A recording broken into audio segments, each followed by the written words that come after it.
I'm Tony Lombardi with a Russell Street recap brought to you by Royal Farms. Man, sure smells like Royal Farms fried chicken.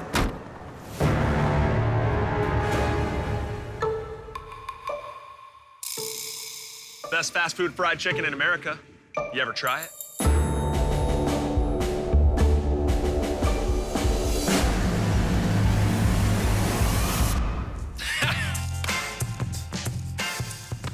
Hey, you hungry?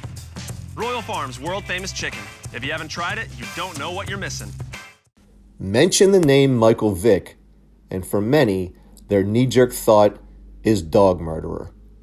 Some have never forgiven Vick for the dogfighting scandal that led to his arrest and 23 months served at the U.S. Penitentiary in Leavenworth, Kansas. Some believe that the sentence was too light, others too heavy. In some ways, the reaction to Vick's transgressions and subsequent punishment triggered a racial divide much like that of the O.J. Simpson case. Recently, I watched the two-part ESPN 30 for 30 featuring Vick. The viewer was taken on a journey that began with Vick's childhood during his formative years in the projects of Newport News, Virginia, his rise to stardom through high school and Virginia Tech, and then the NFL's #1 overall pick in 2001. Vick was a coddled athlete. He has friends who rode his coattail, sponged off his wealth, and ultimately provided a target for law enforcement, which led to Vick's bust and apparent demise.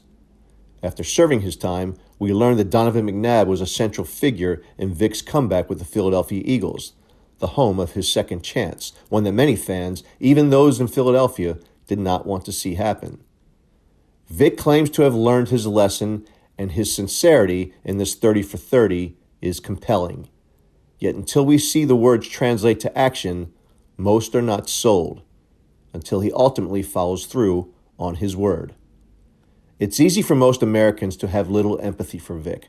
His football talents should have made him a millionaire many times over, and for a while they did.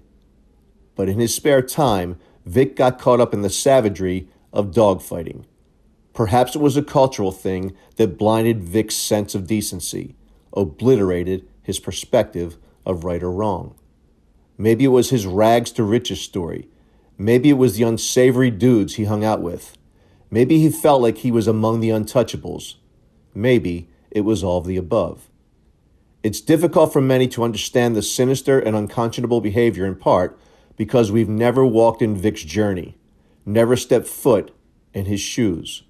We really don't know. Vick did the crime and he did the time. And he emerged as a contrite, deeply remorseful man. Cynics will say that of course he expressed regret outwardly. It was the only way to get back into the NFL's Millionaire Club. But Vick went the extra mile. His sincerity in this documentary is real. And even as a retired player, Vick continues to work within his community to unveil the errors of his ways in a completely forthright way, as part of an effort to ensure that young student athletes stay on the right path and avoid the devastating pitfalls that have scarred Vick's legacy.